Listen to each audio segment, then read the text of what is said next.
This is a meeting of the regular meeting of the Urban Strategy Review Panel. We have one project to review today. Arturo will introduce us to the project, but before we do that, I want to welcome the team that's here to share the work with us, and I want to tell you about our panel. You probably know, but I need to tell you anyway, this panel is made up of all volunteers, and we have an amazing range of expertise here. The idea is to provide you with feedback on behalf of the city. We want you to succeed, but we look at the project from a somewhat slightly different viewpoint. We look from the viewpoint of the city, of the user, of the citizens, but the goal is the same, is for the project to succeed. So the feedback that we offer you is, hopefully, you will take it in a positive way. We want it to work. We want it to get to happen. Many times, more than once, presenters like you have come back to the panel to solicit additional feedback. So we invite you to do that, if that's the case, if you feel like. So welcome. We have here a historic preservation expert, we have a landscape architect, we have a civil engineer, we have a traffic engineer, civil engineer, we have a sustainability expert who's about to provide architects, urban designers, have an amazing range. These people are some of the best people, if not in the country. So welcome. Why don't you get us? The minutes. I forgot about the minutes. I always forget. It's not the exciting part of the day. Yeah. So the panel received the minutes in advance. I think we need a vote. First, we need a motion. Second, yes, have a second. Thank you, James. Anyone? Everybody in agreement? Yes. Anyone not in agreement? No. All right. Minutes have been approved. All right. So with that, yes. So this morning, you'll have one project to review. Trinity Groves will be a 75-acre multi-phase development at the foot of the Margaret Hunt Hill Bridge, which spans both sides of Singleton Boulevard. Design of the district is focused on growing a vibrant, people-centered community and includes 2 new anchor parks. Small block sizes and walkable street grids supporting a dense livable work-play environment. And today we're asking the panel to focus your recommendations on the critical building blocks of the development, specifically the street, park, open space network, the location and access to parking and service areas, and the strategy to maximize ground floor activation. I'll kick it off and introduce Zach Nygaard. Yeah, a little bit more about the project. Sure, this is Zachary. I think I introduced myself to everyone, but Zachary here. A little bit about the project. So we started working due diligence-wise on this part on these parcels about 4 years ago. Our partners that are Dallas Stables are still 50% partner, and we came about 50% of their since we're large developers. They're not real estate developers. They do restaurants and things like that. We are the controlling party and the ones overseeing the project. So that being said, our partners and us are looking to make this probably the epitome of what a live work play community should be. We all sit at Crescent. I'm sitting there watching Bank Rose are building a new building, BFA is building a new building, Golden is building a new building. I think there's like 13,000 more employees with that. Take on now, I believe the convention center put their RFP out for $2 billion renovation. These people need somewhere to live, somewhere to shop, somewhere to do those kinds of things. And I think this being a half a mile walkable, it's hard to believe, but the middle of our site is not even a mile to Goldman's campus. Now, when I'm in Goldman's and I drive over there, it seems like a really long ways, but that walk bridge was way ahead of us. I mean, this should be a walkable place. You look at it now, you look like you have this big water feature. The Trinity's full of water right now. So I wake up every morning and watch the news on there. I'm actually a resident of Dallas. And the view I see every morning is someone sitting in Trinity Grove looking back at uptown. That's the view of everyone across across the country know Dallas. So what we're trying to do is design something that creates that live, work, play and affordable so that people can actually afford to live there.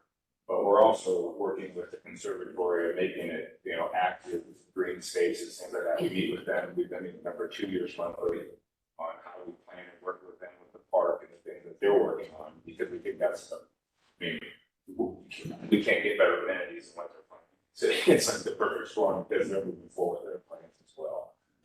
We've been engaged with the city for at least 2.5 years now. Robin, Magic, Tamara, Kevin, all that whole group we've been working with them on the finance plan for this. I will say that they've been great to work with in the fact that our civil engineers and that have been working with this team. There was a bond passed in 2012 to do the infrastructure here. We've been working and we did a traffic study, did our roads plan, working with our civil engineers, and that has all been coordinated with the group that's designing the infrastructure for the city. So we made sure that their utilities and everything that we're designing were capable of feeding this project versus what was thought of in 2012. This is about 3 times the square footage that was thought of. But I think the downtown uptown has exploded that much since 2012 as well. So this is probably a more fitting project in today's world. So with that being said, thank you for getting us set up. I know that we've showed you the project that we've done. We've really tried to go our way to get input from everyone as we're doing this. So hopefully we're a long ways there. When you see this today, I think we are. OJB, Denver, I don't think we could have picked a better team to work on this. Have some huge successful community spaces and things around the city that they've done. So with that, I'll leave it to them. And obviously we're happy to answer any questions and love your input. Thank you. So I'll just go ahead and kick off the team. So I'm Scott Armstrong, principal in Dallas here for Kinsler, principal in charge for this, and then Tyler with OJB and Justin, also principal here in our Dallas office, design director. And kind of they'll walk you through a lot of just everything about the design, and kind of to the streetscapes of the overall massing. It's just a lot of the architecture is still for the most part is right now it's pretty high level, and we're going to be refining that as we go. But we'll just kind of start walking through just the different pieces and how we see this going. So, Just add one more thing really quickly. The actual first phase from an economic standpoint, we turned it into economic package the city well, is just the first 4 buildings of this. But we think we have to see the bigger vision of what the bigger plan looks like. And we agree, like we want you to see, like, here's what the ultimate plan looks like. Right. Our package with the city is these first 4 buildings, but I think you need to see like this is the first phase of what this is 9 million feet. You obviously can't build it in a day. So anyway, I just want to throw that in there as well. Yes, All right. Well, again, I'm Tyler Dream with OJB Landscape Architecture, so excited to be presenting this project to you all today. I think first and foremost, where we're going to start off is just kind of share with you all how the process started. Where we started was just creating a series of guiding principles, and each of these principles, I think, served to set the framework for the project as we progress through the project. And what ultimately happened is the principles that were established really inform some of the guiding principles, which kind of are encompassing broader ideas. But as was mentioned a couple of times already, the live, work, play aspect is a huge component of this district. In getting that program mix right, as Justin's going to talk to you more specifically, walkability is probably one of the highest priorities in this space. You go out there today, obviously it's not planned to support a project like this, but the streetscape profile, what it is, the block lengths are 500, 600, 700 feet. So really kind of breaking down those blocks is the key opportunity that we saw, and then creating a destination. So that's not only going to be accomplished with the program mix, but also the open spaces that are crafted and surrounding those. And then lastly, a space that's inclusive for everybody. And so, not only through the opportunities within the buildings, but the programs, how they get throughout the site. Good thing about that, there's on this slide, it's 75 acres of, urban development, and there's few and far between persons that start to get out. So we want to make sure we're starting on a strong foundation. And I think one of the things that differentiates this project is the focus on walkability and urban. we'll get into that. Absolutely. And so just to quickly summarize some of the key things that we analyzed early on, going back to the walkability, the connectivity back down to central downtown, saw as a really great opportunity. So we not only looked at that broader context of connectivity, but how we make the connectivity just to the adjacent Trinity River as well. So there's gestures and opportunities that we saw to even further amplify the connectivity on that different layers of scale. Similarly, we analyzed the adjacent open spaces and bike circulation. Specific to the open space, there are those improvements proposed along the Trinity River, and so we worked with that team to understand the program and the design that's going to be put forth there, so that we didn't necessarily duplicate and try to compete. Right, we wanted it to be complementary to create this great ecosystem when it came to the open spaces. And then also, when it comes to bikes, there's going to be a lot more information outlined in the package that you have, but there's internal bike circulation that's conceived as well. That does not exist currently. Obviously, with what's being proposed here, we want to provide a very kind of shared, seamless transition for pedestrians, multimodal users, and the vehicles as well. And then lastly, transportation can be really critical. And so there's conceptualization about how or circulate within the space, not only from the existing roads, the ones being introduced, but also how these buildings are accessed and serviced as well, that we can touch on and get into in more detail also. And then we get into more clarity with the design and layered in. So again, the walkability, breaking down the blocks, we started by analyzing a bunch of different cities and just figuring out what worked like in each of these cities. Dallas being on the 300 block grid, was kind of a sweet spot, we felt like, and so we thought that was very appropriate for you over here. We analyzed the Portland opportunity with over 200. Just getting the block right size, not only for the pedestrians, but also development as well as the key kind of takeaway where we landed.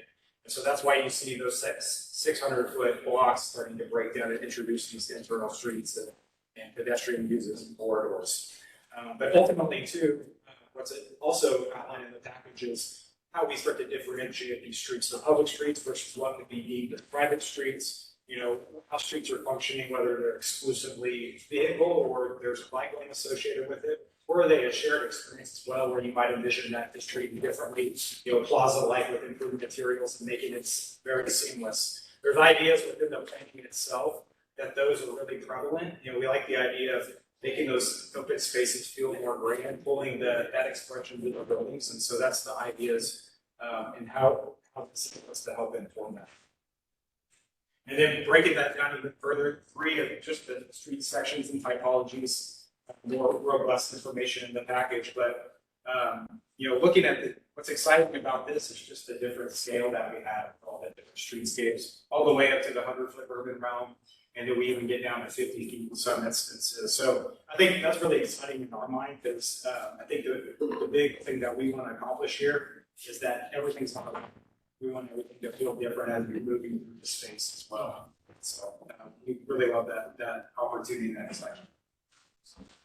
Yeah, so I think obviously Zach mentioned we're really focused on a few buildings closer towards the Trinity, but we wanted to talk a little bit about the grander vision and what's sort of shaping the building mass that you're seeing. So the form and shape of this master plan is driven by a lot of zoning overlays that are happening here. And so I think the one thing that's so significant is on this visual, so that's the north side, we got a lot of residences in the resident proximity slope that works its way around the development.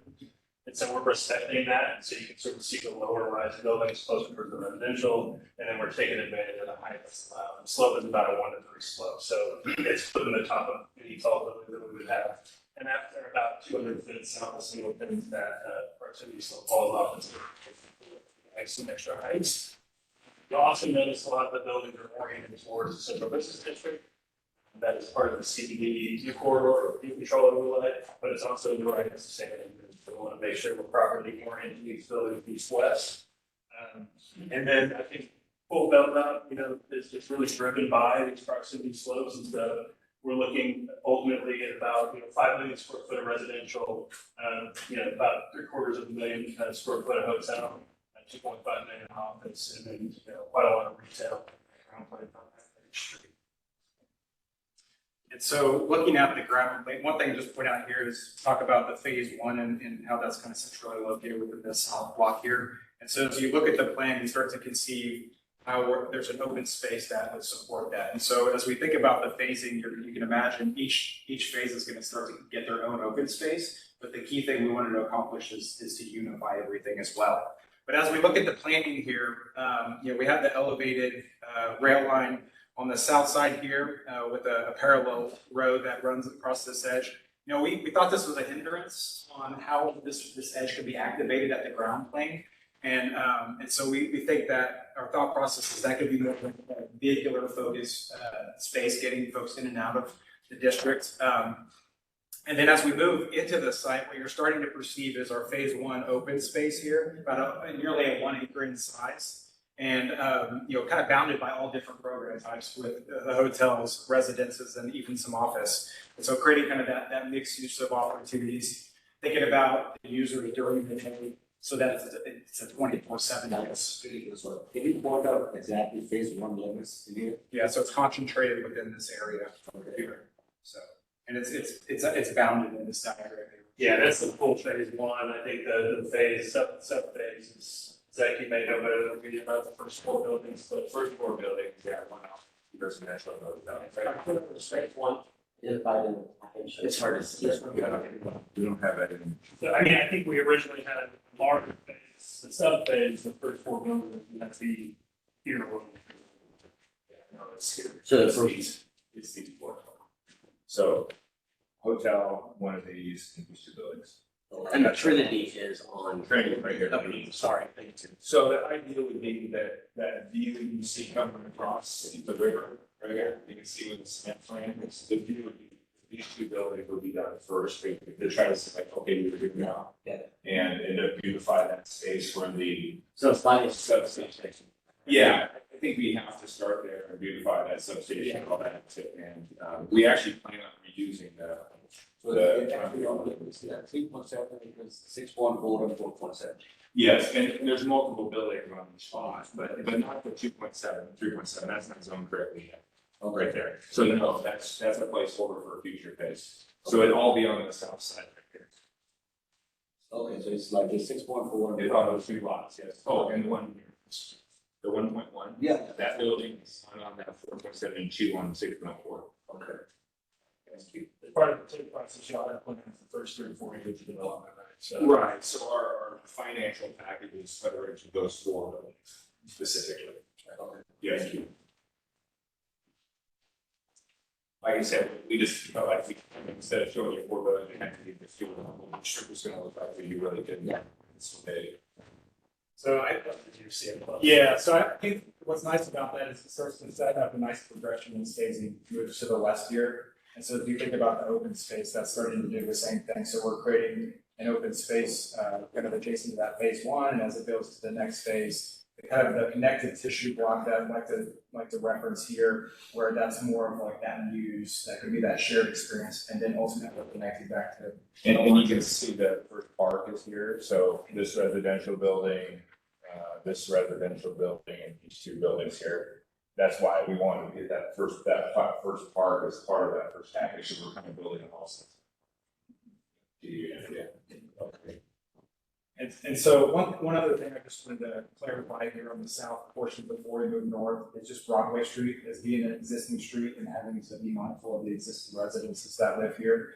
As we analyze where retail was appropriate to be placed, obviously just from a principal standpoint, we wanted to create those streetscapes, right? Unfortunately, we thought that since the setback of these buildings was so great from Broadway Street here, and this is really treated as part of a little bit of a back of house scenario for these residences, we can never get that dual activated retail opportunity on the streetscape. So that's what really drove the idea of creating kind of a great central hub, this connected tissue as it's represented there with the retail, and then ultimately mimicking this but on a much larger scale in the future.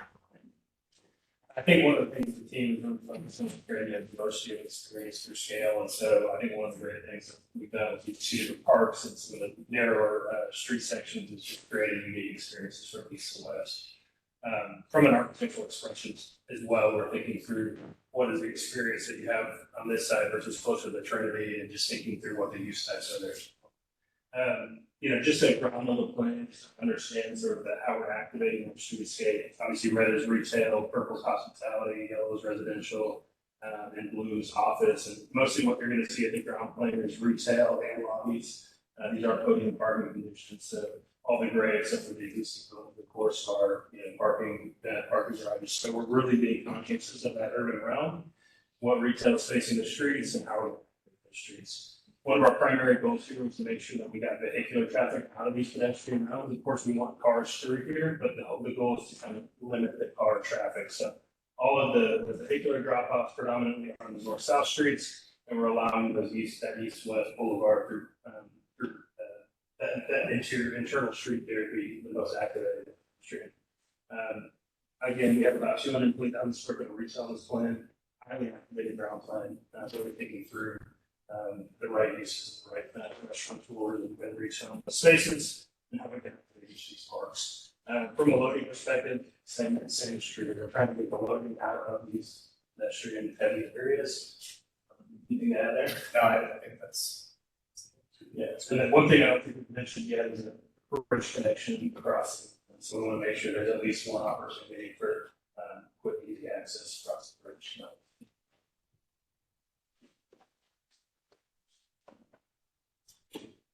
Let me get into the parks. Yeah, so we've had some fun at this planning level, just conceiving what these could be. Obviously, things are going to evolve as we move forward. The future phases, the building programs could be different. Obviously, we want these open spaces to be responsive to that. But what you're seeing here is the central open space that's on the westernmost of the site. What's exciting about this one in our mind is this is really going to be obviously the much larger open space allocated to this project. But the way that this is surrounded by the buildings and framed oriented back to the central business district is really exciting to us. We're really excited about that connected tissue between the two spaces as well. And I think this really amplifies that idea that everything's on one land. It's an experiential type opportunity. And so again, we just had some fun conceiving what this could be. Obviously, what's near and dear to our heart is seeing these type of spaces filled with people as clients doing this every day. So we love really getting into the weeds and figuring out what the right way to go about this. And Trinity Groves Plaza, I think is a smaller park that is a very unique and different experience. The view on the top is taken from balcony space, potentially over a restaurant sort of looking on the experience. So you can see how that CBD view corridor actually creates views of this down towards downtown. And then we've actually spent quite a bit of time trying to understand the daylight conditions because a lot of these buildings are oriented east-west. I believe we have some of those diagrams this day. Yeah, absolutely. So Trinity Groves Plaza, is that the phase one? Phase one. Yes. Yeah, correct. Thanks. Yeah, it's as this indicates from a perspective of on the terrace, we've had a lot of conversation, not only about the ground plane, but what we do understand is that activating those second and third levels is a huge driver. Everybody has to watch people, right? So people down the ground level looking at watch the activation and vice versa. So really excited about the orientation of everything and how it's played out and being positioned around these things. we're thinking through too, obviously the voting drive conditions, it makes sense in part to do that. They're really thinking through screening and how we make that feel, not like you're staring at a big massive monolithic parking garage, but thinking through different kinds of textures and ways to sort of screen these photos. And then lastly, we have conceptualized some stormwater and sustainability strategies. These are really kind of the way these are executed or to function with the open spaces and the streetscape as they're conceived. And so, and how we're proposing to do that is thinking of minor retention opportunities with vegetated swales and creating a hierarchy of those opportunities as well. The system around the perimeter in its entirety is conceived to be more of that passive vehicular transitional space, and so we're thinking that's more of a buffered edge with kind of a trail system that gets you kind kind of on all edges of the project itself. But thinking about that, that could be more of a robust fire retention opportunity too. That's different from kind of more of an urban condition as represented with the images and some of the diagrams as well. And then lastly, you know, there's going to be a whole robust conversation about the park sustainability strategies ultimately. And so, you know, that's at this point, it's a really kind of high level discussion, but there's going to be so many opportunities. The design actually conceptualizes introducing those vegetated open swales on the perimeter, just to give an image, not dissimilar from how this is perceived, where you get crosswalks coming across here. So if you're to look at some of those visuals, you start to pick up on some of the moves that we're even starting to illustrate in the 3D perspectives as well.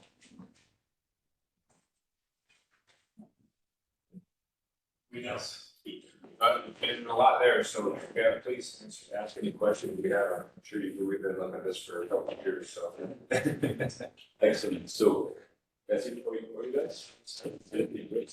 So what we like to do is, first, as we said, that we ask questions for clarify anything that we may have missed. And then we like to offer you feedback, engage with you. Okay, that's just as a protocol. With that, Faisal, you have questions? I know. Sure, I have some of those questions, but I'm very excited. I live and work close to it, so. One question I have is actually, I would like a little bit more time on this section, so I can better understand it. But questions that I have are, these street sections, are they all approved with the PD? Like, has there been a PD already approved for this 75 acres, or is it still in progress? No, there's a PD or on the whole area already. I can tell you there's the ones that, so there's two parts of it, there's multiple types of roads. So the smaller cross-section private roads have not been approved yet. Yeah. But the actual roads with the utilities and public roads have all been designed by the city as part of a bond package. That was, So those are. so the answer is yes and no. Ones that are approved in blue, but public roads are set in stone. The city, the person designed it, the city can't get. And now we have shared these with them multiple times. And they will be private roads and maintained privately. Yeah, I mean, we'll give them to the cities that have access to it and all that. Obviously, we'll give them access to it and all that, but that plan would be that, you know, we'll still need to have them sign off on the ultimate engineering. yeah. The reason I asked is because I saw a lot of different numbers for right of when I was thinking about it, or why. I understand that the public is done, private is part of the program. Is all of the land that is shown here controlled by, like, either you or your partner, or is there any, there would be say or there that There's one or two that aren't going to get it, but have. that are not public? And there's a couple that are required for right of way as part of this that we're working with the city on. But yes, there's a plan for all Okay, yeah, I was just, of them. 99%. yeah, if I can just, because I was looking at it in this, package, and I'll ask, that was my question, on the street sections. For the smaller streets, what was the thought behind really trying to create a very small section on the 30 feet right of way? Yeah, absolutely. Yeah, Excuse me, maybe that's something that we can discuss on pathways. Okay, all right, just so we keep, And I think wise, you know, the city has standards for how the trees have to be every so many feet. On those private roads, we may want more shade because it's around the park. We may want a softer curb. They'll have to approve it all, and ultimately how we drain and all this and that, but it may set a grand not curbs. We just want to leave options open to make it as walkable as comfortable because it's going to be hot out there. The more shade. We want to have food truck available up in the park. So we wanted some parking along the private streets. So there's a lot of thought went behind it. We said it's not approved yet, but there's been a lot of thought, but we love your info. So that's the big picture. James. But it's Yeah, it's, I mean, we could ask questions all day long. Yeah, it's really great. It's such a massive project. It's really exciting. I guess just at a high level, some of the things, so that the grows, the plaza, who builds that would be built as part of phase one, we will build it. Then owns and maintains all that, is that a city Dallas Park Department? That hasn't been gone through yet. Typically, what we do is we have them own it, and then we'll have a contract to maintain it. So what we would do is, we have the ability to set up a district here where we fund it. Set up very similar. Yeah, And like I said, that detail is not done, that's been the conversation, not agreed to yet. it's all still in the works, yeah, just to see any money, maintenance, operating of it, and how you operate it. program. And then on the roads, yeah, I guess similar to Val's question, that was questioning public, private, who builds, maintains what, and are there any thoroughfare plan amendments? That you have to go through a smart sort of relation. You know, but I don't think so. I mentioned I should probably update our traffic study when we actually take it to the first 4 buildings. We'll update what we've done today. Like I said, we've had a civil working with the designer with the city the entire time. Right. Just to make sure we didn't, okay, we have this much stormwater, this much, you know. Yeah. And it's twice the project that was. So obviously we coordinated all that. Like I said, as far as the private roads, dedicating them to the city and how they're run, we've had conversations, not on paper yet, that would be part of the process. Yeah. The development agreement, Yeah. but that's the bigger thing, and you're spot on, it's, you know, those private roads, the ability to have a festival between the 2 parks and close them down and make it walkable. You can see it, we made a coordinated effort to dump traffic out north and south. Yeah. Because the apartments that are north of where this first phase, I mean, we have the back of the house, right, that's our view, so to try to coordinate the traffic in and out, north and south, and leave that pedestrian walkway down the middle was really difficult. We'll get with the city and on their infrastructure fund.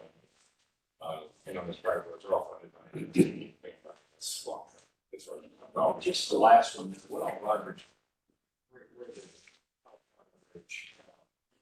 to bridge names next time? Where is next, are they involved with, you know, Edge? I was trying to think through, you know, where the text out in the city began, right in there somewhere. Are you talking along the rail here? No, I'm thinking of across where. Yeah, I mean, on this property, as you can't see it, it's this red dotted line here. Yeah. And so like right where the bridge lands is part of our property here. Our property goes right behind the substation. There's actually a little piece here that we own as well, which we've talked to the city about swapping that piece of land for a parcel that needs to come here for, that's gonna be in the right of way when the new road goes in. So we've had those conversations, not done yet, but we've been talking about, and then this would be where you coordinate your bike lanes and all that to catch up with the park trail system. So, I mean, like I said, nothing's agreed upon, but that was the bigger plan. It was nice.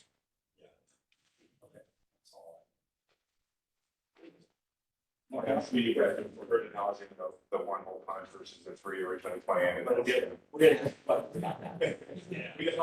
control that part of it. Are you having to go back to the city for a reason? Or is your committee allowed in the area? Everything that we're showing on the south side is in the PD. This is, the only thing that's not is this parcel here is not zoned. Yeah, and our idea is we would find a corporate headquarter user that do that. So we will market it and try to make some of that. So you said this project is about twice as dense as was originally planned. Almost 3 times. Has there been any community engagement Sure, yeah. with the neighbor, not with us and people, but with the residents that live in West Dallas about the increase in density? Yeah. I mean, we're following all the rules and regs that the original plan did, because we're building on the south side, and so there really isn't anything abutting in the neighborhoods at this point.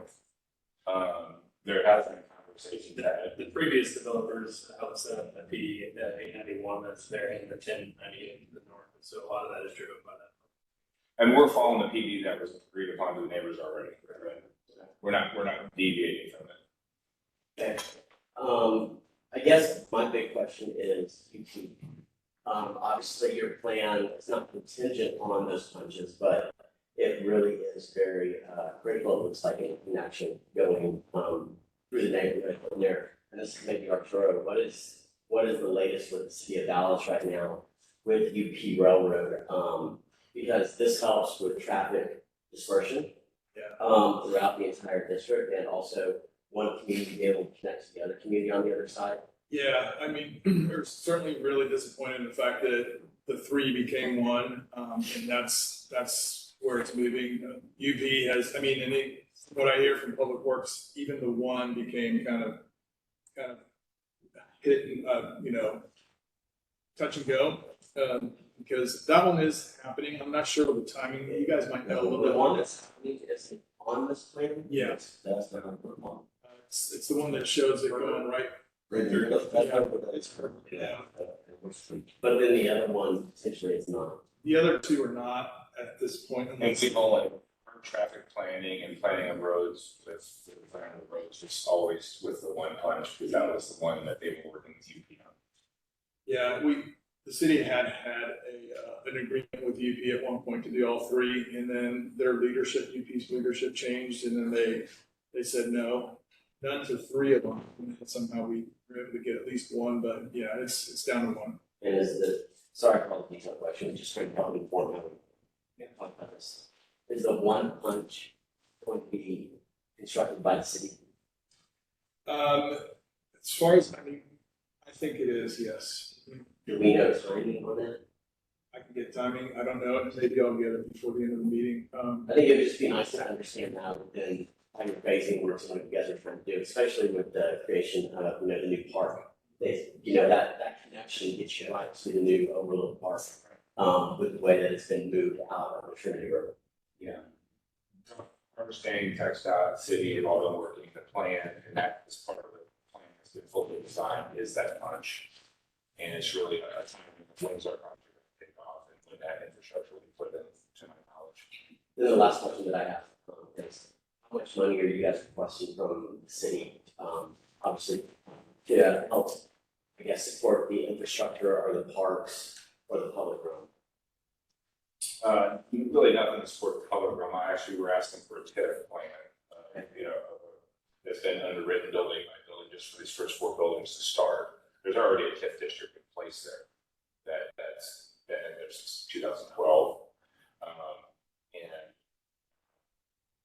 depends upon how many square feet you build, right? So on the 9 million square feet, it's a big number, but hopefully what we would do is, in the goal of the plan, to tailor them is build the first phase and get the rents up where they're more competing with across the bridge, because right now, there's really not even a way to underwrite a hotel or a residential high rise or an office building, because there's really nothing to compare it to that's close. So we went through the process with the city. We hired the group they told us to hire. They did the underwrite third party. We submitted that as well. And we haven't had a chance to sit down since we submitted it to see what's going to be. So, but yeah, there's an ask to, it's to reimburse our own. No ask of upfront. Yeah. Sorry. No, it's fine. Good. I don't have too many, I don't think. What are private streets? Is that an ownership reference, or is it just, it's a I mean, how's that different from the others? Does it open up traffic at all? Yes, yeah, no, they'll be open on regular days. I guess the definition I would say is they're funded privately and maintained, or the cost of maintaining is done privately. There is an access agreement that will be with the city, so obviously firing that, public always has access to them. The idea would be is in these central streets is to keep this as walkable as possible and have ability to say, okay, we're gonna close down this section of it because we're having to deal with the farmers market. We want walkability between the two parts. Okay. Those kinds of things. You said it is private. These streets would be privately owned. The ones that say private streets in our market. Yes, Red. yes. To close them. And there's public access to them, so I was right.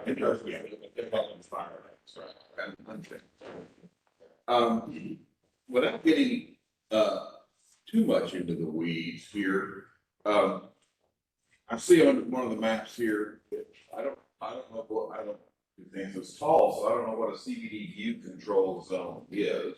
That's an overlay, it's a planning overlay, it has several requirements based on proportion of the floor plate. Before you get to those weeds, and part of the larger question is, can you give me a brief overview about your comments that the views are oriented toward downtown. Because what I see are buildings all that are turned where their narrow edges are facing downtown, so you actually minimize views. Well, it's celebrating the urban realm, allowing the people on the street to see downtown. Yeah, it's exactly what you said, you saw it just right. We are, that what it basically tells you is, don't block everyone else's view with your building turned in narrow to downtown, so people on the street can see downtown. So what you're saying is exactly that. Is that a provision of the CBD view control? It's nice organization. Yes. Okay, all right, that explains that. Yeah. Last question is, what's there now? I'm sorry, I haven't been over there in a while. Things change rapidly. Yeah. Well, there's actually, I see residential stuff, the single family, it looks like we talk about the view flow, but your drawings show, I just don't have any idea of what's using the patch. So I did have a view. Well, straight page 12. Well, those are views down streets. I can see some things off into the. It's mostly industrial manufacturing. There's no single family that I'm aware of. You've obviously got the substation there. There is the residential multi-family. the cement plant is there, it's plan on using the agency in the design from here. Yeah. These, over here, right behind On the street or we're gonna use the screen on drives, so I think we did something like that, Omaha, where they backed them all, it's kind of cool. Actually, had a nice perfect buffer, so we'll leave those there. But there is some single family homes, all those lots are owned by our partner. It's just, I'm understanding on them, of course you would, my question is, kind of, what we're losing, and for this, and kind of, you get a pretty good feel for how the, what's up against existing residential, I guess. Again, if I've driven it, I should have, I know better, but, didn't, I'm trying to get a feel of change and, what are we gonna lose? When you do this, what's not gonna be there? Are we wiping out, the support, we're wiping out legitimate neighborhoods, or really industrial type property? They're month to month lease, and they're not really, they're all tin buildings, they're not really industrial buildings, most of it's our community.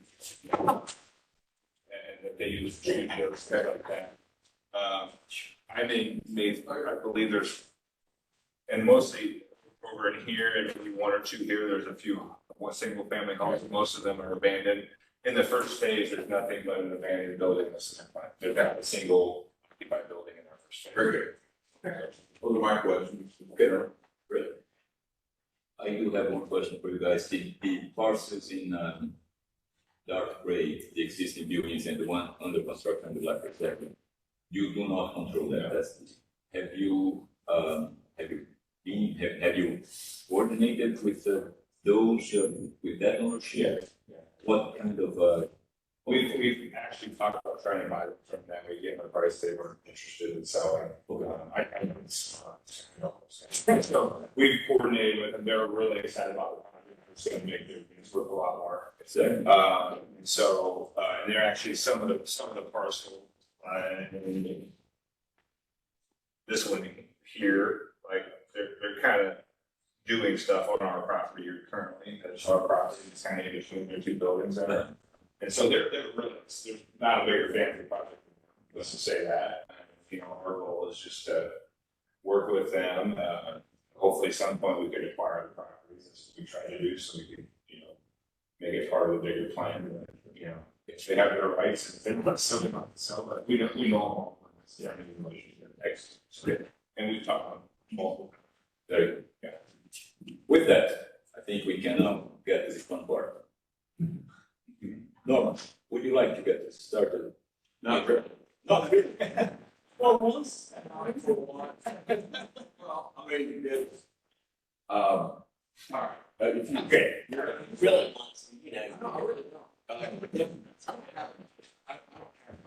Real, pretty clear. I'm an architect, I'm really worried about the third dimension, less so about the trees and the walkways. We we see a lot of street sections here. I mean, and those look great. I think it's an exciting project. I think it's, you know, you have the priorities, pretty much aligned, I think. I'm stricken by what an unfortunate location that is for that electrical substation. And, you know, it's hard for me to, can't look away. Why would it be there? Why must that be there? But no, I'll still there.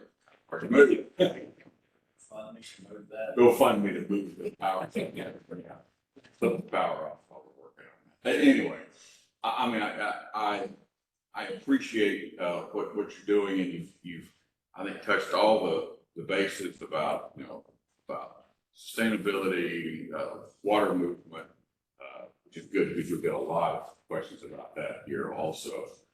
And my issue before with the question was more about the architecture, which isn't well developed. You said this is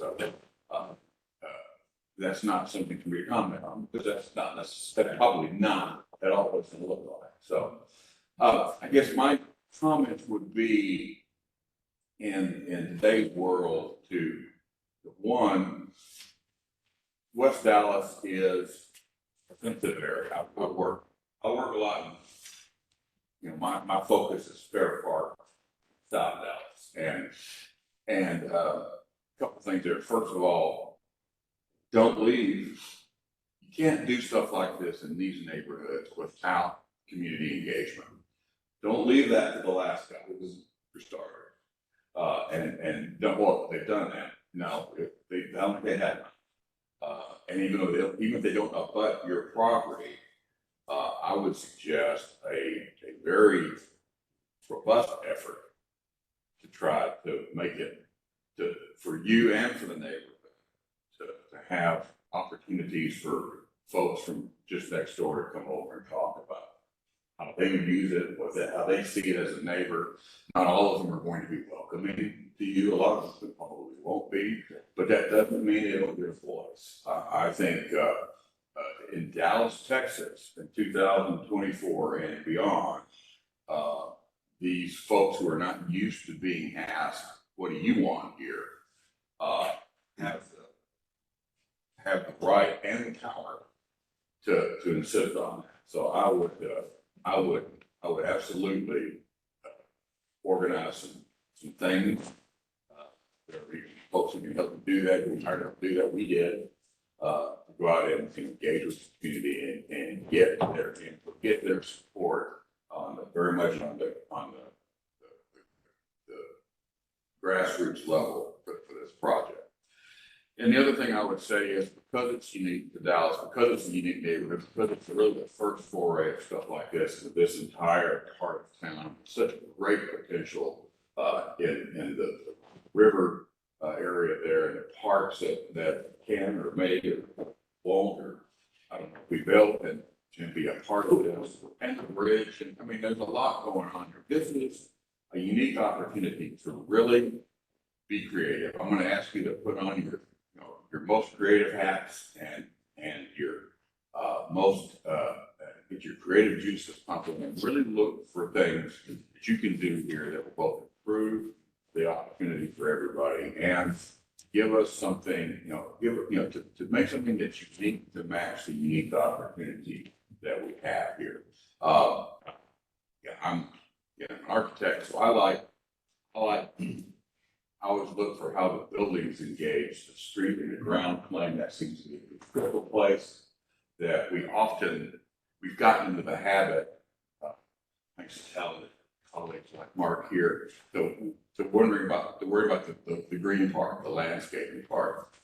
The buildings have a role in all of that, to part of that experience. And to me, 2 stories of frameless glass has just been done. I mean, that's been done forever, and not a human scale. And I think there are other ways we can engage with the streetscape and the other really cool things that you already got planned. Let's see if we can do something to raise the bar on where the architect hits the road, as it were, here. I guess that's kind of my comments, Chairman. assuming we're gonna see some more later one of these days, one way or the other. Let's do, still a lot of great things to do. Okay, Norm, not bad for someone who didn't have much to say. Well, yeah, Got lots to say. that's true, that's it. I'm sorry I worded that way, but it's not very specific, because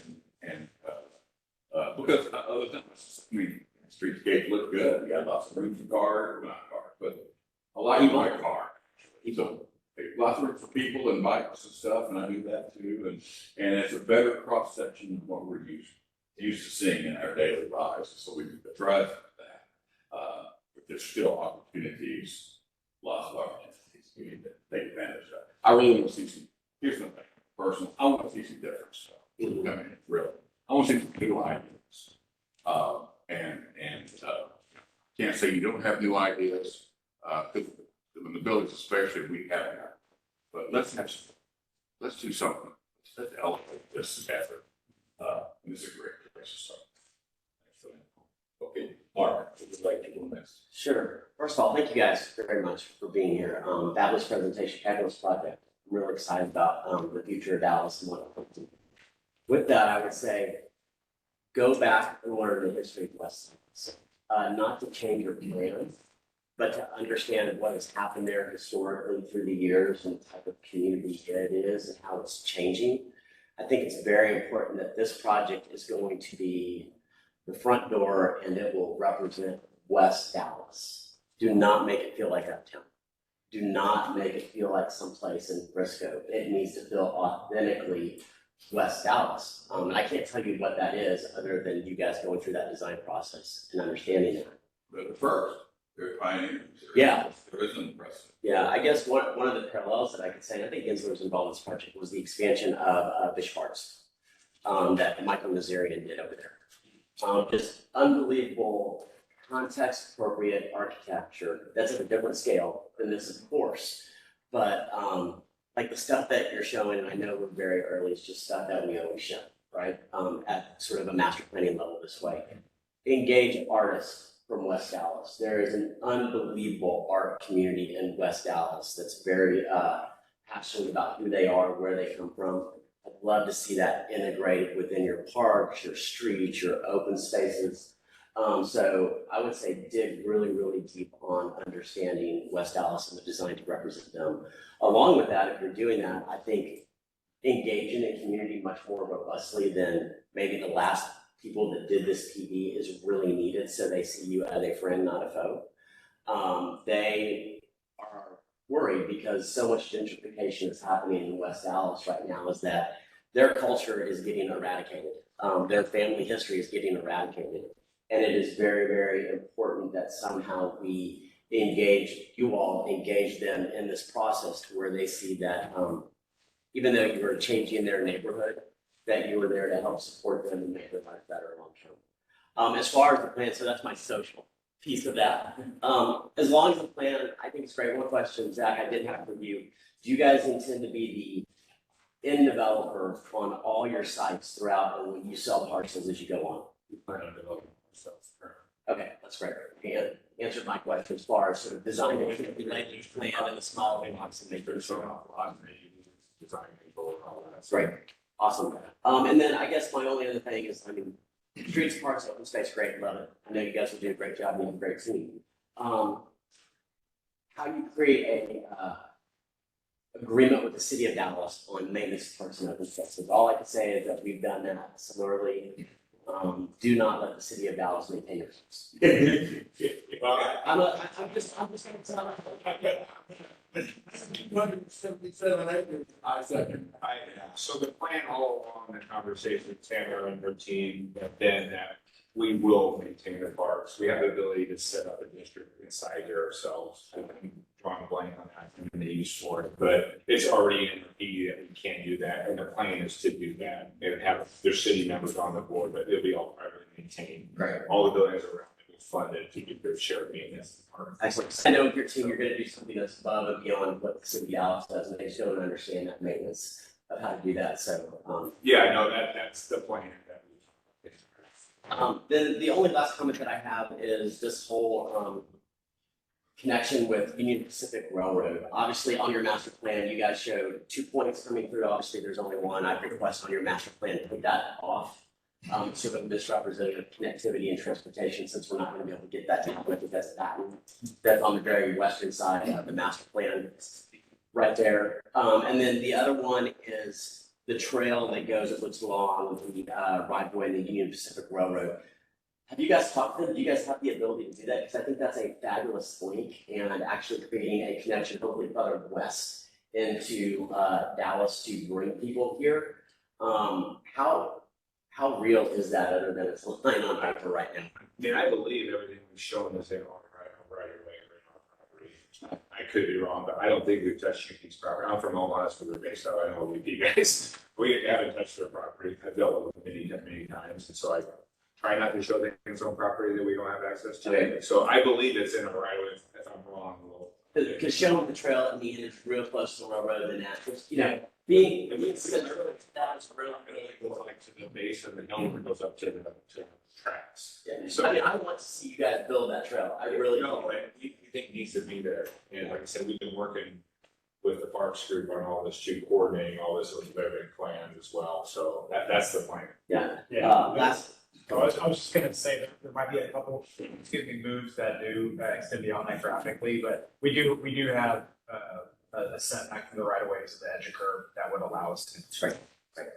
Then the last comment that I have is just the connection through Hubert to maybe the rest of Overlook Park one day, continue to coordinate with the city of Dallas. It would be great if your street sections that happen in your project are also continued down Hubert all the way to Commerce, I believe it is.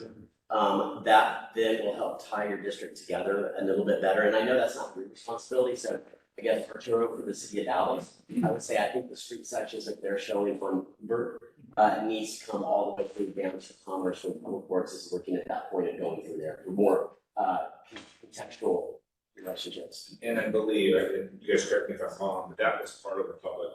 Yeah, exactly. So that design was done by working on behalf of the city. Yeah. That's one of the public roads. So we have city people on that. Right. Tell me if I'm wrong, but that was part of their design that we just instituted our drawing. That's not on the private side. Okay. Yeah. So that was their road. Thank you.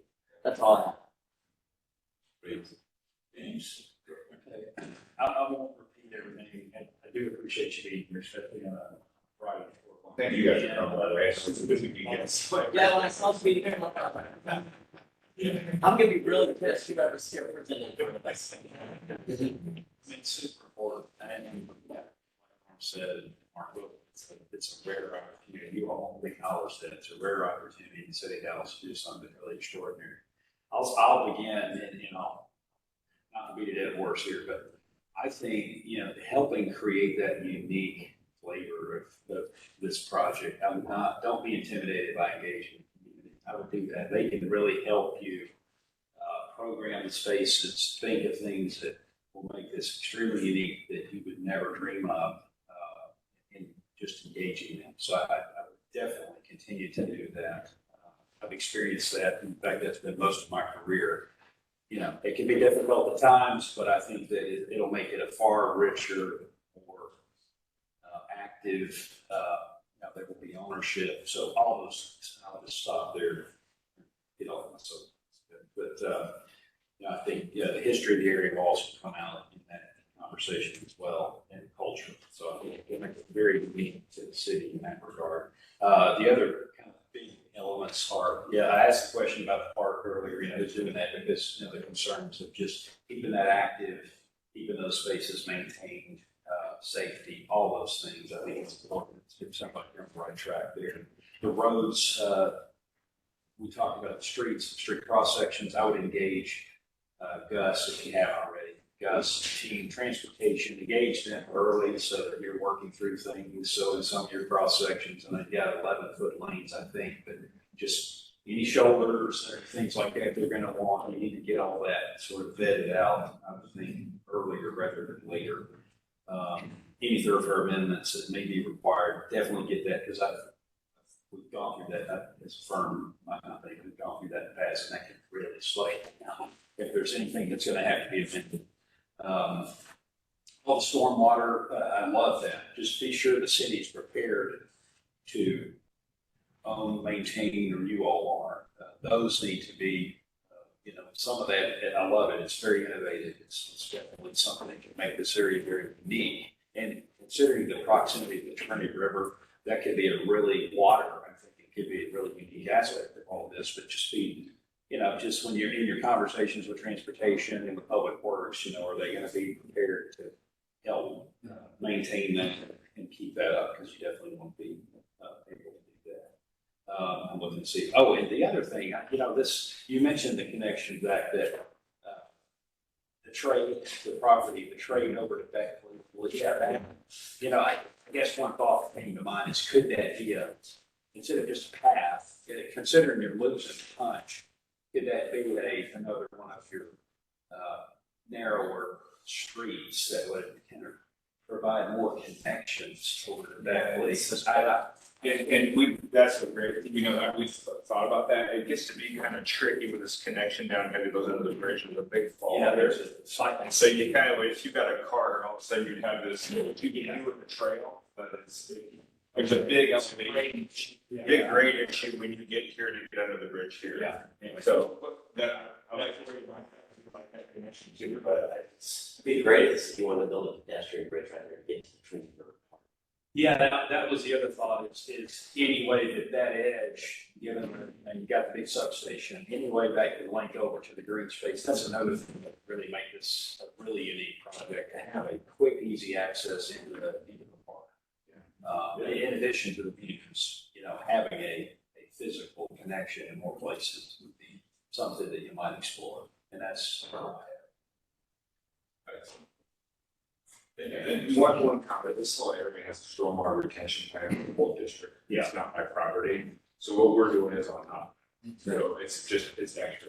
There is a stormwater retention plan, not my site, which is. Yeah. So.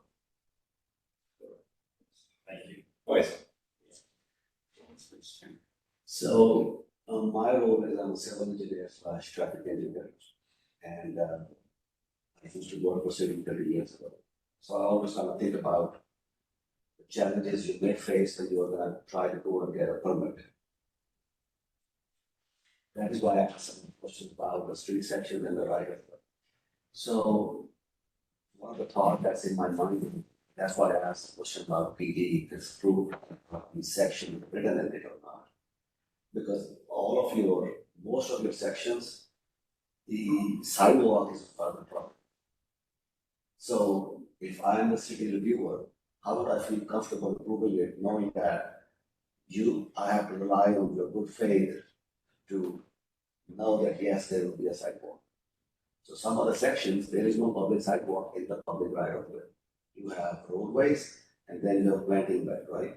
So just think about it, how you're gonna approach it, because if you go in and I'm the city project manager, I will say, well, how do I know that you're gonna do what you say to them? Yeah. So, and that is why it prompted the question in my mind before when I asked you, do you own all of them like it or not? Because if even if it's 2 parcels, you cannot guarantee that public access easement on private property. So that was a big one in my mind. Please solve that early. Second question that I have, or suggestion I was going to ask you, what is the timing of phase 1? What do you think is the timing of phase 1? We will start a full design on all four buildings the same, we have a couple of things. The approvals of Design and permits and the financial package. so you are pretty much, you have a design like a. We haven't completed designs any more than this until we. Okay. So this would definitely trigger a detailed TIA. For sure. As part of that, I think at least where you touch Singleton, there may or may not be requirements for maybe an added turn lane or extra wide ramp, corner, whatever, Now they ask for, WD-52 turning radius 60 and ask for circulation out. So I guess what I'm saying is, I know that is one thing you want to do. Because it may show you, that, well, you may wanna allocate a little more space that you were not thinking, so later on it becomes very difficult for you to carve that space out. So I would think please, do that sooner rather than later. And I don't know who your civil engineer is, but find a transportation engineer that is connected and knows everybody in the city of Dallas, knows how to work through that process, because if not, it takes 3 times longer. Yes, that's correct. That's one of the one who said what I tried. Yeah. And the other thing I would say is that as you will, so the public streets that are shown, you said the city has already designed it or they are in process of design? They're fully designed. So we worked with them since they were 50% designs, and we made comment to them from a utility standpoint, roadway standpoint. We showed them our traffic and where our garages were gonna dump out, and they designed those accordingly. Okay. So we kind of got in at the right time before the start. Yeah, that's perfect. Because I was going to say that you want to try to get all of the public utilities, water, wastewater, stormwater, and even some of the franchises you can in the public streets and not on the private streets. Yes. Agreed. They're all in public streets. Perfect. Yeah. I see this application that have dead ends. And then it becomes private, so I'm hoping that in this private street, you're not running a lot of utilities because for whatever reason, then you need to go back and it's going to be torn up. And if it just, again, just something to keep in mind, if Hubbard is to happen, connection which I'm hoping if yes does, you have pretty significant grade for down, right? And then there are retaining walls on both sides. I think if there's one section that kind of shows the retaining wall, but that is a very narrow section there. And then I see Hubbard right after changing from 54, 56 to 50. I would take a second look at it, make sure that you are allocating enough space within public realm for public sidewalks. At least on that one. And then, because as it goes down to building walls and stuff, side visibility would be a concern and stuff. I guess what I'm saying is that they already said that. If that is gonna happen for a fact, then it needs to be, because it's gonna have significant impact on the area right next to it, and there's park right next to it. No sense. If you don't think it's gonna happen, then it's all different concept. So I would just say, I hope it does, it's very, very important. I think it'll be important to get that squared away. Rest of the things are feature design type thing, and I'm sure you're so ready to get over. Yeah, it's interesting you mentioned where the punch goes, because we actually have a design like taking into our property, doing stair step ups versus what they can do retaining wall. We've actually looked at that, we need to step this down as it gets toward this. It's a walkable street versus walking next to the retaining wall. Yeah. So, yeah, but, we appreciate that. Like I said, that we have a long way to go working with the city's plan of like, okay, how do we work with them to beautify these road sections that they're doing as well. Like, the biggest thing, like I said, I'll read myself. I see a challenge in getting a free second between if I don't see public sidewalk within public right. If that is going to change, does it impact the building setbacks? Right now, the building setbacks are defined by that, let's say 30 feet. If that 30 needs to move to 50, does it push everything out or not? That is something we want to enough. And part of it, what we're doing in the two projects we're doing forward is we're actually putting the sidewalks and having the public, dedicated to the public, and we're gonna access easement to them, and we're gonna manage it, just so we can manage the area. Yeah, no, we just talking about that's part of it. Nobody gets you trouble later on. Yeah, agree. Because then on that, we also have to get, like, sometimes if you're gonna sell the piece, workers can have the exposure for, like, it's a public sidewalk, somebody slips on it, or then it's. What civil company you work with? I work for my wife. You're catching on everything we spent a bunch of time thinking about, so I didn't know. Honestly, having worked in the city for, pretty serious about that question. Because definitely knowing the process helps. Yeah, that's got an navigation through that. In this room. Good, that's a very good project. Thank you, Vice. Norm? Yeah, I do have one thing I'm trying to keep short, but my colleagues here, Mark, and James touched on something I think is really important that I'd like to expand on a little bit. That is, again, back to the relationship with the neighborhood, engaging the neighborhood. There is a lot of history associated with this part of town. And there there's a new movement within the city to recognize and protect those histories, particularly when the physical evidence of them has been lost. We have whole neighborhoods in areas, Mexico, on Maple Avenue, for instance, at the Great. They're raw nerves. Things and some of the Freedman's towns that have been wiped out, like in other towns. Those are important subjects in the city. Now, I would encourage you to embrace that history in your development. I would very much encourage you to make specific references to that history as you present this to people and you develop this further. Whether that winds up being the naming of some of these things or the artwork that gets installed, both who does it locally and its reference to the cultural history of the community, even if the physical history doesn't exist anymore. And you only wouldn't do that as a community engagement. Otherwise, it becomes condescension, and that will blow back at you a lot harder than nothing at all.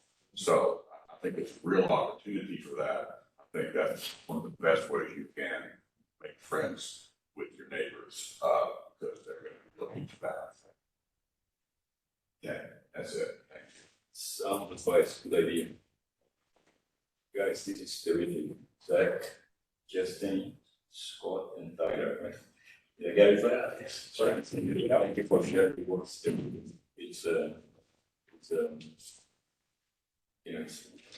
It points to the next phase of growth of the city on the other side of the river. So it's just very well done, very well thought out. Congratulations to you all. As I was here looking at your writing, listening to you, couldn't help but that the work reminded me of a beloved old professor back in school days. Remember him saying, well, sometimes the best way to understand, to admire the city or downtown is from the other side, across the river. I remember thinking when I was student, and here you are, the best way to understand our downtown is probably from the other side, so you can see it all. And that's what we have here. Also, in addition to that, by creating this cluster, this new neighborhood, we are going to become more aware of the river. Right now, the river is sort of one-sided, right? There's downtown, and then there's everything else. Now, as we bring density to the other side of the river, well, more stronger awareness of the river and hopefully extra incentive to actually make the river true happen. So, great all along.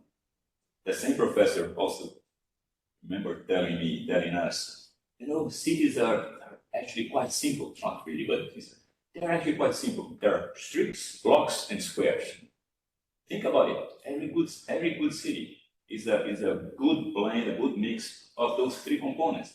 The moment you start inventing stuff, you don't know what's going to happen. But if you have good streets, good blocks, and good squares, you are on the right track. And you guys tackle that. You have, yes, as we discussed here, street sections are, you have a good handle of number of variety of street sections here. I think you are on the good track. You discussed blocks, block size, block proportion, you know that. And we also have squares, parks, urban parks on the plan. So that's great. And that's where I would like to offer some feedback on the issue of the park. No, it's true for the parks. It's true, you heard from my peers, we don't want this to be a replication or a continuation of downtown. It wants to be part of the neighborhood, it wants to emulate the neighborhood sort of in between. Downtown is over there, but it's a lot of history over here, so what is the character of this place? So it's not about copying downtown, of course not. But downtown has something very good happening going for it right now, which is the what is it called? The Parks Master Plan? Yes. Mm-hmm. Which was created Downtown Parks Master Plan, which was created years ago, and it's extremely successful. Scott, you live in Dallas, who else lives in Dallas? I'm in Houston. Houston. I'm up here. You live in Dallas. Yes. Okay, all right. So you are familiar with the history of the downtown parks. Has been underway for a number of years, and it has changed downtown for the better. So the idea is that those little pocket parks, those not really pocket parks, but parks can ignite and bring value to everything that is around them. And you have those here. You have a couple. But I want to make a suggestion. I can't help. I'm an architect, an urban designer myself. So that's my feedback here. Let me see if this reaches over there. Okay. So this would be roughly phase one, as we discussed, right? Right. Phase one right there. And it has its own 1 acre park. And this is textbook perfection. A 1 acre park with different uses all around it, rectangular shape. No question about it. It's going to work. It's going to be successful. This is a future phase, and that's future phase. We don't know what's going to be phase two. It's either this or that. Probably you guys don't know. But it would be great to have for each phase its own pocket park, its own park. This one, there it is. This one, there it is. How about that one? Before we get to that one, I'd like to suggest something here. Size is not necessarily bigger, it's not necessarily better, in my opinion. Especially given that we don't have the density of New York City or San Francisco or you name it, or Chicago. We have high-rise buildings too, but not much more, at least on this phase two. So are we sure that this density is enough to sustain, to support that size of park? I would like to suggest that we cap this end here of the park, make it slightly smaller. That's okay. Again, bigger is not necessarily better. I would cap, if it's up to me, I would cap this end up here, and I would connect not through the this is south, not through the south, but rather through the north. I'll make that muse go straight and make it sort of a mirror image. This has the park on the north side of the muse. This would have the park on the south side of the muse. And the muse is a straight shot. And why? Because when we create streets that are not clearly legible and you get in and you don't know where you're going to, it sort of suggests an enclave. If you're talking neighborhoods and cities, right? You want to know where you're going. The clear grid it works well, it's democratic well because it lets you through. But when we have something like this, you feel, I might feel that I'm not welcome there. Is this a private well, it is a private road, right? But it's meant to be private, right? So that's what I'm questioning. Shouldn't it instead be a straight shot that's legible and perhaps this part slightly smaller with even one more building right here on the east side? That's a suggestion for you guys to consider. Along the same line, one more thing I noticed, and I think that's not an accident. This is phase one, it has buildings on all sides, that's great. This one hints at future development, at least that's the way I see it. Hints at future development here to the west, which is good. So this end, this short end of the park square opens to the neighborhood, inviting future development, inviting folks in. So that's a good thing. Now, how about that future part over there, the future phase over there? How about a smaller version, maybe less than an acre, because an acre probably there would be too much, maybe half an acre. But how about something right there that maybe, this seems to be a podium, Scott, is that right? Mm-hmm. Yeah. But if there was a podium there. This could be a good size one. Okay, well, something that connects to the bigger landscape of the river there. I'm not sure if this is the way, because I've walked here, I ridden my bike here, I don't know, maybe we can make it work, but if we can control, maybe there is a punch through here, I don't know if it works with the plan. I don't know if It works well, actually, because in the trade, in the first phase, not only are they doing the overlook, but they have all kinds of ports and all kinds of activities right there as well. As part of the first all on range. Yeah, right here, big space, right here. Right there. Yeah. Okay. Anyway, if you guys could consider stronger, again, a similar space, a public space, a core. This phase one has a core, phase two has a core, that one, where's the core? Maybe something there, please think about it. And then we make a beautiful diagram, think about it. 1, 2, 3 phases, 1, 2, 3 dots, and you can point. And that starts to refer back to downtown.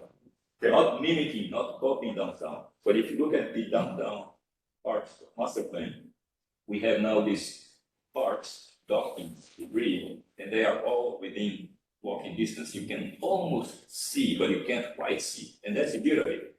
We have a park here, and half a dozen blocks over there have another park, and from there another one, and that makes a beautiful tapestry. So that's my suggestion to you guys, my feedback. Otherwise, great work. We can't wait to see it happening. Right? Anything you have for us, anything else, Venom, anything else that we didn't mention, Mark? I'm just looking at a map right here, and is there a city park that's just north to this Pablo Park? That white, no, keep going, just above your last building on the very right hand side right there. That's a city park, right? It's a city park. It is. Okay. So I just wonder, like, your comment though. Yes. It's interesting, your presentation never sort of keyed on that there's a city park already existing there. So All right. I would say instead of like, create a park, invest in that park for the community that surrounds it. Make it Very nice.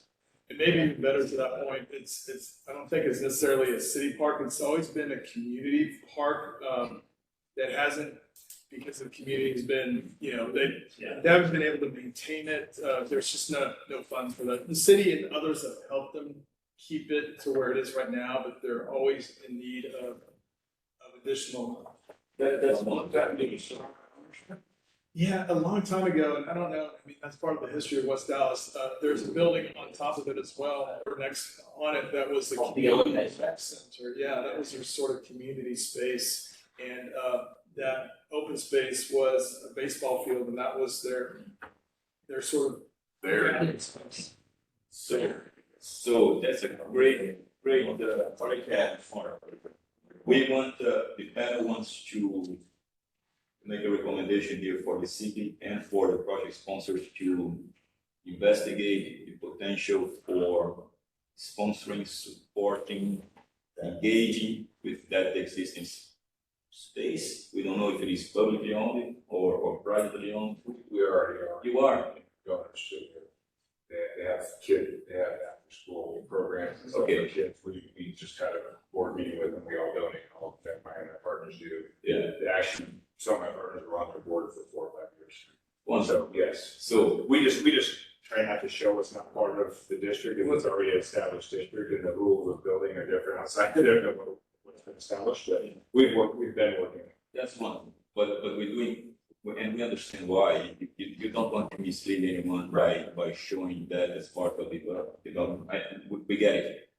But from our standpoint, it is important to indicate, to highlight, and go beyond the sponsorship, truly physical improvements.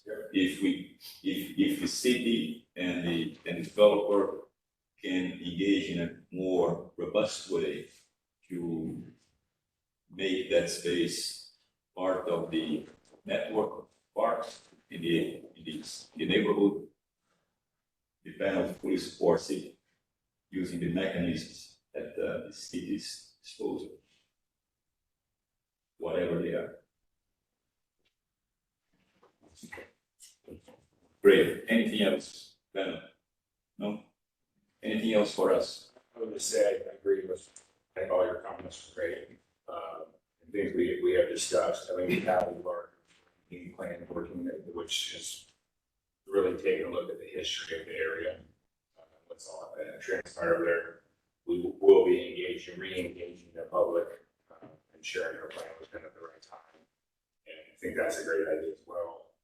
And we just appreciate your time, and we look forward to developing the plan further and making it. The timing's good, the location's amazing, And it just needs to be done right. I think you guys are spot on. It just needs to be, it needs to be its own unique area of town. There wouldn't be anything else, but, you know, there's basic design intent and basic design that you follow square blocks. And that's like, I was first. That's what I always tell people. But you can do that in a unique way and make it uniquely West Dallas, and that's our goal. I appreciate it. Yeah. Arthur, would you like to Yes. summarize? And these are 14 recommendations that came out of the panel today. I'll send them down to you guys written out. Only 14? Yeah, only 14. You got on pretty good. And let's do it when we get it. I tried, some of your comments were, I combined into one, but, yeah, you'll get these, if not today, Tuesday next week for sure. So, the first one, the panel advises that community engagement be prioritized with a robust effort to gain and welcome input and support. The panel encourages, number 2, the panel encourages continued focus on how the buildings will engage the public realm and the streetscape in a way that raises the bar and helps improve their lives. Sorry, that's part of, that's combined with one as well. Okay, sorry, there's 13. The panel advises the development team learn the history of West Dallas and have that inform your design, integrating and protecting the strong art community, culture, and history to elevate a unique and richer environment. The panel encourages the development team to maintain the parks privately to guarantee better programming and upkeep.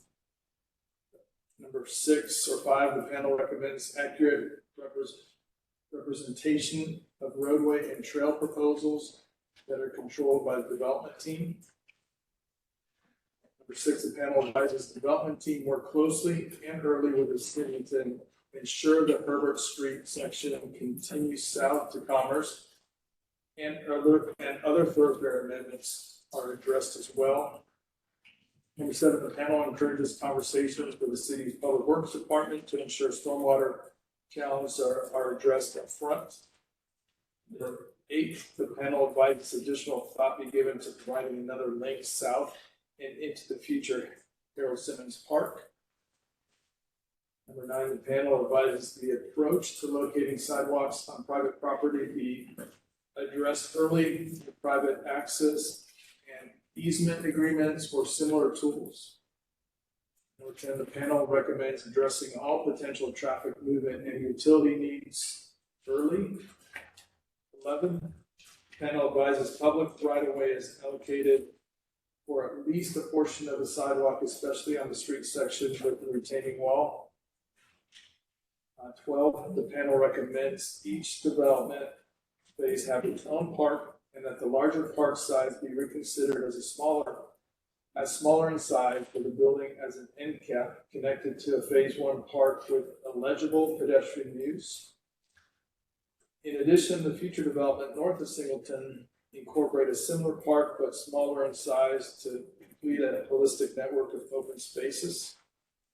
And lastly, the panel recommends further investigation and collaboration with the adjacent Park and Rec Center and community to enhance improvements to it and to the overall network of open space and parks. We don't know how to does this one up. Summarize to all of the great summary of the dogs. Did Arturo miss anything? Oh, good. Right. Yes. Will there be a chance that this board, will you guys come back when phase 1 development is solidified? Or is this the last time we see this? I mean, I can tell, I don't know what the legal process is of the city. If We don't you have to come back, but I'm happy to show you our design if it comes along, but I think you guys are creative. So, I mean, it doesn't have to be an official meeting or approval. I don't know what that process is if when we actually go to get build permit for phase 1, if that's something that we are required to do. But I'm happy to come back and show you. So anyway, those are all great comments, and things that we're taking this into anyway. Yeah, I think it's really interesting, sort of like redevelopment of Redbird Mall. yeah. They've come back mid-term to the process. They started their master planning process and they come with, this piece is being developed, this piece is being developed. And, Yes. I don't know if it's been helpful for them, but I think it's been helpful for other people to understand what's happening there in transparency. We're happy to be talking about it for 2 years back, wise, and to me, I'm used to having to pay for advice and skills, so I'm happy to meet with you guys. Yeah, that's a little known factor that, you can't, anybody can come to the panel, voluntarily, they're not necessarily needing to come here if they're getting some sort of financial assistance from the city.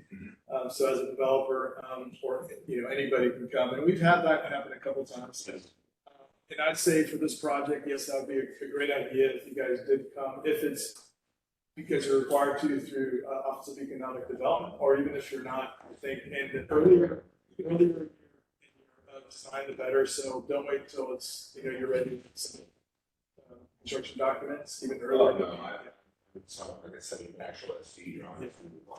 So why don't we make part of the foundation as well? Let's make it easy. We encourage you, Ben encourages you to come back and see us. And we agree with Arturo, not when you have cities, because then it's too late. But as you are before the end of STs, before the end of STs, that's the good time to for a review, to offer, for us to offer feedback and make it everything that you can be. You guys have a lot of responsibility. This is probably the biggest infill development tract, I assume, in the city of Dallas right now. So it's a lot of weight on your shoulders. I know for sure. Yeah, no, we're obviously excited about this chance of a lifetime, you know, fastest growing city, if not the fastest in the country. And yeah, I mean, you know, we will be judged on how we perform. So we definitely look forward to it. But I want to, you know, you guys being stable in Dallas, we definitely want people, you know, we want it to be a successful project, but we also want it to be talked about for after we're gone, how well it's going to go. It's really, you know, it's really interesting. Norm, I'm sure you know this way better than I do, but I've read George Kessler's original Mining of the City, and Rico said it, and I think one of the things he wrote is that the Cherry River should be the central spine of the city, opposed to the western edge. And this is really, you know, the first, not to put one right, but this is really that first step in what I see is making it happen. You know how hard we've been trying to do that? Yeah. I've been under arrest. Remember Max Gold? They ended up blowing it all over. You know what? When I was born, my dad was able to buy a house next to the Pretty River. That was in 1970. There was over there, the big Pretty River, and it's very just lakes and streams. I'm still there. Still there. The tallest, everything's, What's your thinking? Was it 190? Was that cost? That's not right. You got a little higher. How many floors? How many floors? Oh my gosh. I thought we got up like 22 floors. Tuesday, whatever. Well, we wish you guys the best. Yeah. Thank you, like I said, we're actually, but just feel free to, you know, if you have a formal meeting, I'd love your input on it. Yeah. But we're excited, we're happy to find at this point, it's been a lot of work. Thank you, thank you. And the good thing is, in the community, all the parcels are already acquired, we haven't gone out and had acquired, I mean, it's 99 parcels we bought in all at once, so we're lucky once we get the blank slate. Yeah. Right, so those conversations are important to have with the community, because all we're here to try to make the area better, so. I'm just gonna tell you that we've supported legislation at the state level to freeze taxes around there. Okay. It didn't get passed, but we have funded, people at the state level to try to get the taxes frozen around the area, so this development is arrangements. Right, just so you know that, I mean, we're trying to do everything we can to help. Yeah. All right. Thank you. Thank you. Thank you guys. Thank you. Appreciate it. Really, thank you. That's good. Thank you. Thank